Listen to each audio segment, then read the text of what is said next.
Kingdom Come 2 is cursed. It's not cursed in the usual way games today are.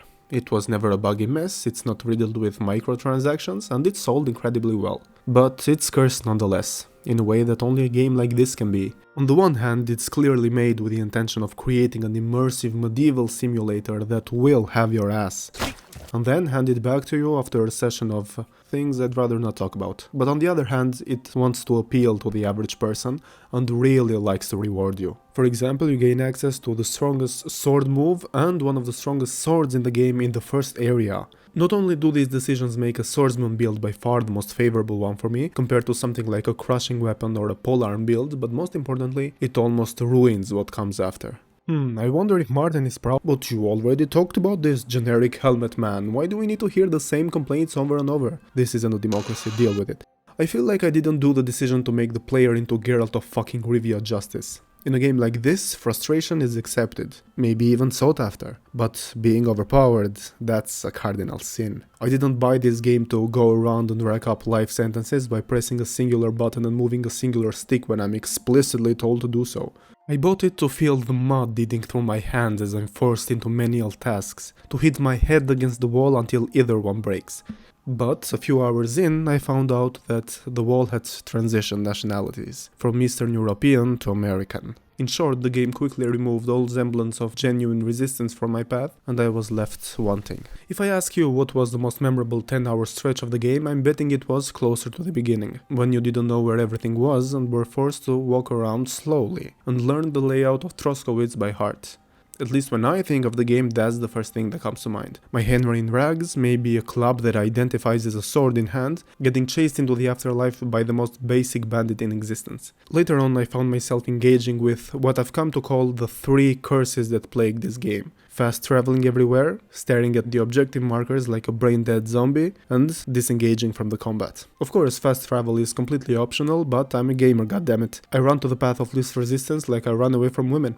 So you can imagine that when I got word of an official update that removes all of the aforementioned quality of life features, I was excited.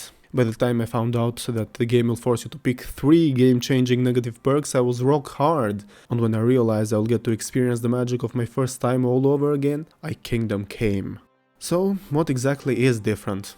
Well, for starters, you cannot fast travel anymore, except for very specific circumstances that will happen once in a blue moon or something.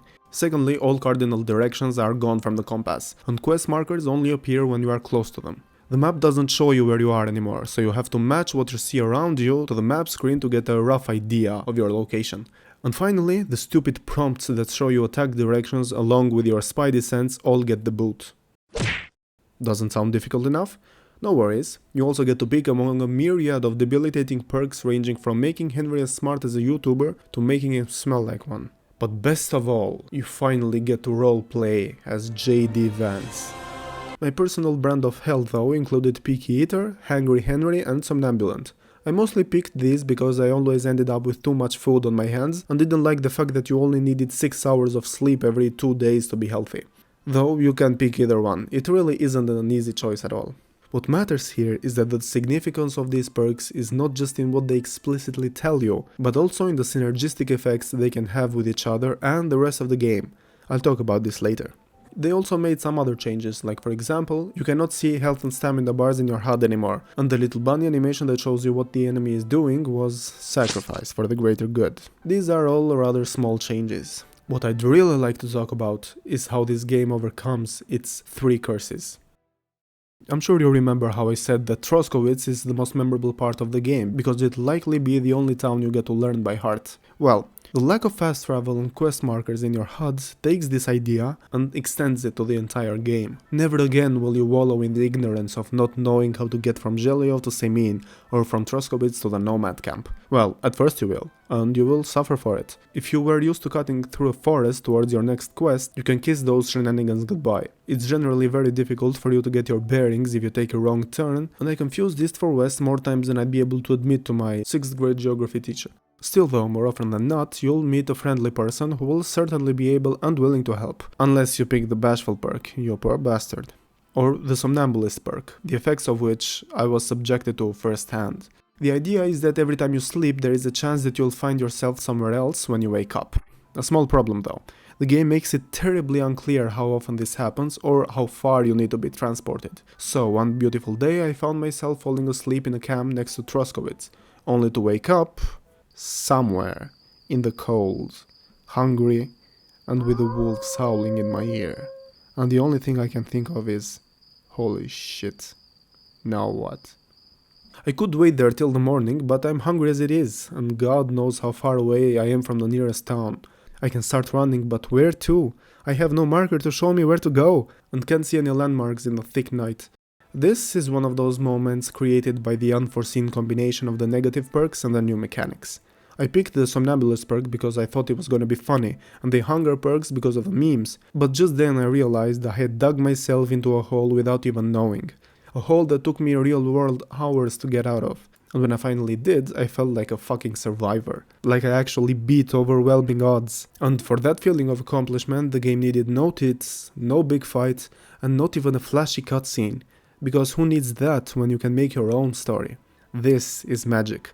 This is what I wanted from the game all along. And all it took was a few lines of code.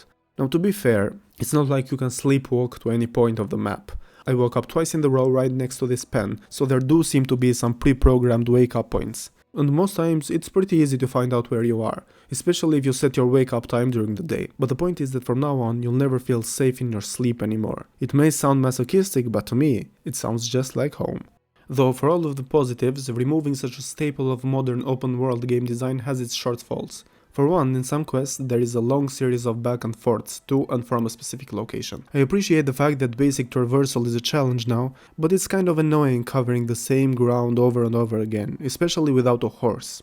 Next, I don't like the fact that I have to pull up the map every time I want to see where I have to turn. It can really take you out of the game, especially if you are traveling in complex roads with lots of crisscrossing. Maybe a physicalized map would be the solution here, like in Far Cry 2, but it's unclear whether this introduces more problems than it solves. And besides, eventually you won't need the map as much anyway. These two nitpicks aside, it's hard to overstate how transformative removing fast travel and objective markers is. I mentioned in my first video how physicalized alchemy and crafting connects you with the world, but it's not even close to how connected you'll feel when you have to actually learn where each road leads, where the most important landmarks are, and how to use them to check if you're going in the right direction. For example, I remember this little pen right next to Tachov, because I regularly used its corners to find out where Samin was, or this big tree at the crossroads before going to the Samin castle. I remember that going right here and following the road into the woods takes you into the nomad camp. Things that I would have never noticed before became pivotal to my day-to-day life in the game. Listen, I can take about this until I'm blue in the face, but the only way for you to understand the effect is to play it yourself. The changes to combat are also interesting. You don't take increased damage, the parry windows are the same, and the enemies don't suddenly go around wielding poisoned weapons. That's what most games would do when they have to make a quote-unquote hardcore mode. But most games suck, because they are fundamentally made for babies by babies, and you aren't going to change that by increasing weapon damage or lowering iframes. No, the revolution to combat in the hardcore mode comes in one very simple change: the removal of visual aids. At least when fighting, they still leave those in there when it comes to stealth, but that's understandable. This way you have to focus on your enemy instead of whatever this is. You have to figure out where the parry window is, and if you want to master strike, you need to keep track of the position of your and the enemy's weapons in real time. Furthermore, you have to distinguish between when an enemy is swapping stances or when they are attacking, so that you know how to respond. All of this doesn't only mean that you have to pay more attention to combat, but no matter how much attention you pay, fighting a group is much harder than before. In the original version of the game, you got the parry symbol even for enemies you weren't even looking at, allowing you to be pretty much untouchable so long as you are fast enough to push the parry button in time. Let me just say that this kind of shit doesn't fly anymore. If you want to be effective at all in combat, you need a clear visual to your enemy. You need to individually keep track of every person in melee range, which makes combat substantially deadlier. Also, as you can imagine, fighting people in the night becomes much harder, which in turn makes using a torch and a short sword finally seem like a good alternative to just having a long sword all the time. This obviously adds extra immersion to the game, but that's almost unimportant. Because more importantly, this change almost completely fixes my issue with the combat being too easy. Because no matter how strong your moves are, no matter how sharp your sword, fighting a few people at once is still daunting. Sure, you are still pretty much unbeatable in a 1v1 fight, but most of your battles later on won't be that easy. So you'll have fewer opportunities to feel like a god among men. This god is dead, and we are all the better for it. I wanted to close with some melodramatic remark about how this game got its soul back. But to tell you the truth, I don't feel like it. The only emotion I'm left with is just awe. Not only awe at how much more beautiful the game is when you are forced to engage with it at such a level, but most importantly, how little it took in the part of the developers to achieve all of this. In an inferior RPG, it would take years to add the voice lines guiding the player in the absence of constant quest markers. In fact, H-Bomberguy makes this exact point when ranting about the Fallout 3 compass. It sucks and so on, but worst of all, you can't even remove it, because the quest markers in that game aren't the crutch of the player, they are the crutch of the game. It was simply not meant to be played without a compass. That's not the case with Kingdom Come 2. The map screen is detailed enough for you to figure out where you are by yourself. The dialogue constantly clues you in about where the next objective is, and the world design is diverse enough for you to put everything together. And when all fails, there is a good enough NPC density that you can almost always find someone to ask for help. No directionality though, because that would be too easy. And for this reason I propose a change of name, from hardcore to original mode, to let the players know that, hey, I know you like being comfortable, and that's why I'm including some help, but that's not how our game is supposed to be played. Put in a bit of pain and you'll be rewarded with one of the best modern RPGs you have ever seen. Thanks for watching, and good night.